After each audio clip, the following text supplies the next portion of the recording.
ദേ നമ്മുടെ കയ്യിൽ കുറച്ച് ഞാവൽപ്പഴം കിട്ടിയിട്ടുണ്ട്. അപ്പോൾ അത് ഞാനിങ്ങനെ ഒന്ന് നോക്കി. അപ്പോൾ നമുക്ക് ഇതിൻ്റെ ഉള്ളിലെ കുരു കളയണം. നമുക്ക് പാൽ ഒഴിച്ച് ജ്യൂസ് അടിക്കാം. അപ്പോൾ നമുക്കിത് കുറച്ച് വെള്ളമുണ്ട് ഇതിൽ. വെള്ളത്തോട് കൂടി വെറുതെ പച്ചവെള്ളം എടുക്കണം. അത് നമുക്ക് മിക്സിയുടെ ജാറിലേക്ക് ഒഴിക്കാം. എന്നിട്ട് നമുക്കതൊന്ന് ക്രഷ് ചെയ്യാം. അപ്പോൾ അതിൻ്റെ ആ മുകളിൽ നിന്നുള്ളതൊക്കെ പോരും. എന്നിട്ട് നമുക്ക് ആ കുരു മാറ്റിയിട്ട് പാൽ ഒഴിച്ചടിക്കാം. അപ്പോൾ ദേ നമ്മൾ മിക്സിയിൽ അടിച്ചിട്ടുണ്ട്. നന്നായിട്ട് അങ്ങോട്ട് അടിക്കരുത്. പൾസ് ചെയ്ത് 2-3 പ്രാവശ്യം ഇട്ടാൽ അല്ലെങ്കിൽ ഇതിൻ്റെ കുരു കരയും. ഇപ്പോൾ ഇച്ചിരിയൊക്കെ പോയി നോർത്ത് കുഴപ്പമൊന്നുമില്ല.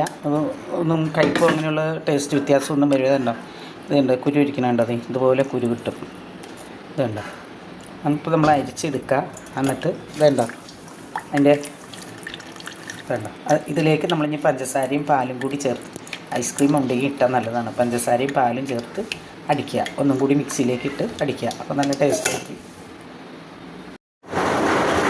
നമ്മൾ അതിൻ്റെ ജ്യൂസ് എടുത്തിട്ടുണ്ട്. ഞാൻ ആ മിക്സിയിലിട്ട് അടിച്ചില്ലേ ഞാവൽപ്പഴത്തിൻ്റെ ഇത് നമുക്കിത് മിക്സിയിലേക്ക് ഒഴിച്ചു കൊടുക്കാം.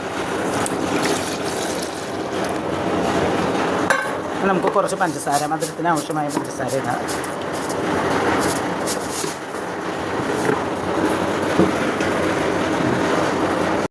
നല്ല കട്ടപ്പാൽ ഒഴിക്കുകയാണെങ്കിൽ ഏറ്റവും നല്ലത്. ഇവിടെ കട്ടപ്പാലായില്ല. ഞാൻ നല്ല തണുത്ത പാൽ തന്നെയാണ് ഒഴിക്കുന്നത്. വേണ്ട, ഞാനിപ്പോൾ അത്രയത്തിലേക്ക് 1/2 ലിറ്റർ പാൽ ഒഴിക്കുന്നുണ്ട്. ഇനി ഐസ്ക്രീം ഉണ്ടെങ്കിൽ ഇട്ടാൽ നല്ലതാണ് കേട്ടോ.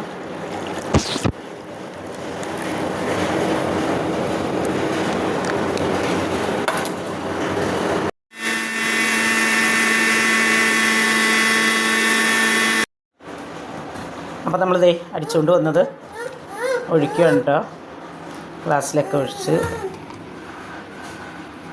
അങ്ങനെ നമുക്ക് അത്രയും അടിച്ചിട്ട് 1/2 ലിറ്റർ പാലും കുറച്ച് അതിൻ്റെ ജ്യൂസും ഉണ്ടായല്ലോ.